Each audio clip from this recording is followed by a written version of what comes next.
Whose world is this? The world is yours. Yes, Nasir Jones, Nasty Nas, has an announcement for the NFT world, and it's coming right up.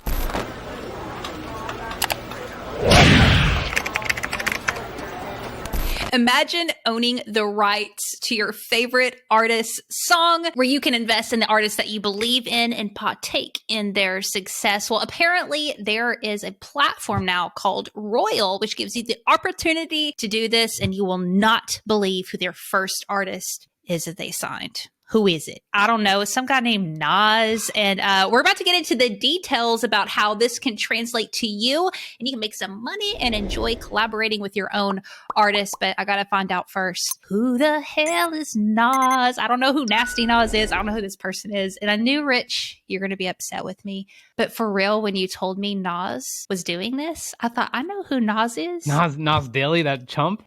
No, I was thinking Lil Nas. Oh. The horse. Lil Nas X. All right, Heather, welcome to school. I'm going to tell you a little bit about Nasir Jones, a.k.a. Nas, a.k.a. Nasty Nas, a.k.a. Queen's Finest. He is one of the most influential people in hip-hop and rappers altogether. He had one of the biggest rap beefs ever with Jay-Z, which was crazy. He has a song called Ether. Hello, come on. He got Yourself a Gun. He's got Illmatic. He's got Stillmatic. He's got Nostradamus. Dude, look, You're the hip-hop very world, fast. in the hip-hop world, Nas is a big fucking deal. Big fucking deal. Amazing dude. And he is like an avid investor. He's really forward thinking. So I'm not completely surprised that he's one of the probably more well-known musicians right now that is experimenting with kind of ownership and royalties and stuff like that. So that being said, I will send you his catalog and you can start listening. Know what I'm saying? That's actually what he said in one of these interviews that I read. I'm always looking for new and unique ways to connect with the people. But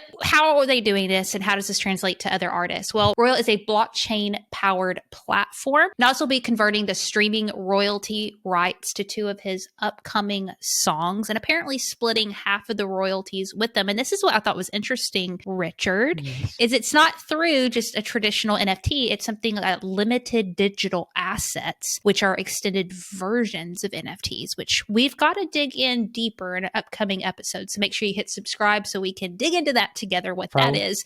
But essentially, it is what it sounds like to me. He's going to release these songs, and depending on which tier of limited digital asset you get, this NFT will dictate how much monies you can actually make.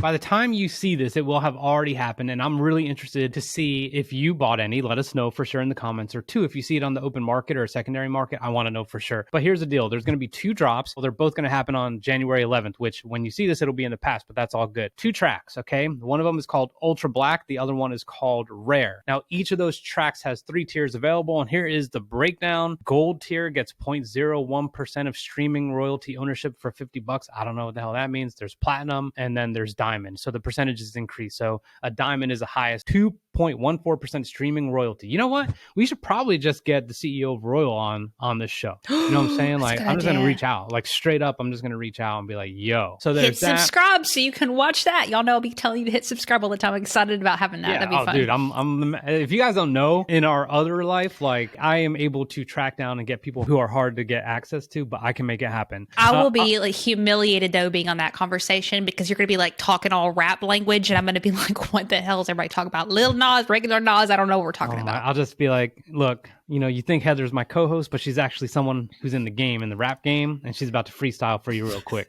You've heard me freestyle. Remember the Island Boys? Do it. Hook it up.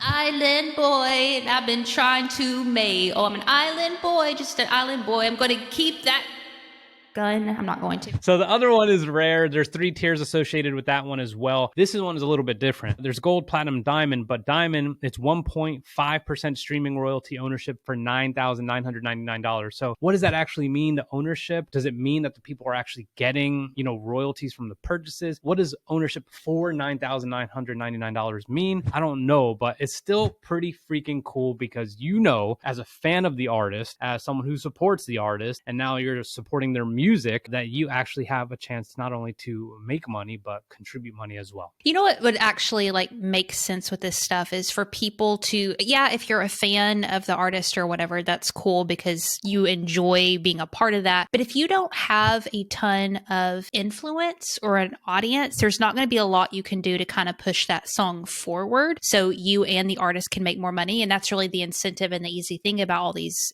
NFT collabs is when the artist wins, I win. And when I can help the artist win, I still win. So what would be interesting to see is people who have already sustainable audiences, big audiences, purchase NFTs like this because they actually have the power to market a song and push those plays on streaming. Which, side note, also too, you don't make as much with streaming music. So I've heard. What music have you streamed? I haven't streamed music. I just know a lot of musicians who say that. I want to know, Heather, are you on SoundCloud? That's what I'm trying to get at. Oh, me music? Yes.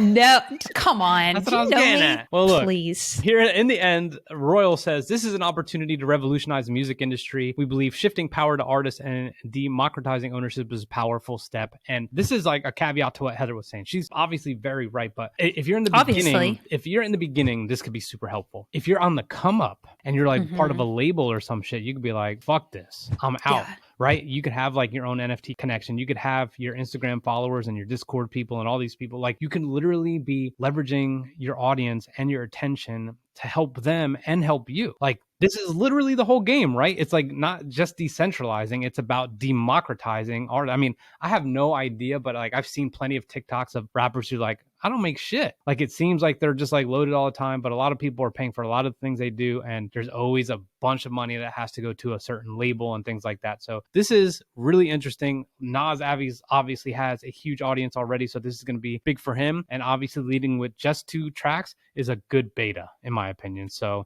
cannot wait till this model starts taking over the movie industry, where before movies come out, we can actually have part ownership with that. We'll definitely be covering that when that happens because your girl's going to be pumped because I like movies probably more than I do Nas rap music. Why don't you tell everyone about the movie you're going to be in and when they could find it and watch it?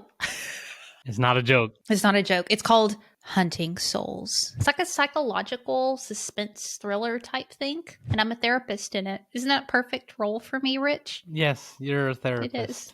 That's it. Comes out in April. Boop. Are we doing a pod deck? Well, normally we don't, but somebody commented on our YouTube channel that they were disappointed when we didn't do one. So I think it's time. Here we go. Okay. Pod deck. And I need to read it because last time you read it, I want you to be just as nervous as me.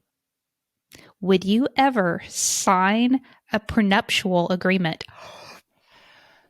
I don't. We're kind of effed because we're already married. Not. And I think when you're a broke ass, you don't need a prenup. Know what I'm saying? Like, I don't have the boat or the mansion. But if you did, let's just say you did. Like the thing is, no, I think it said, would you sign one, not have somebody else sign one? Would you personally, if you like get married to somebody who's like balling and they're like, you need to sign this before we get married, would you do it? Oh, I never thought of the shoe on the other foot. Why? You don't think girls can be all rich and you need to sign up? I never thought I would be the person to have to sign some.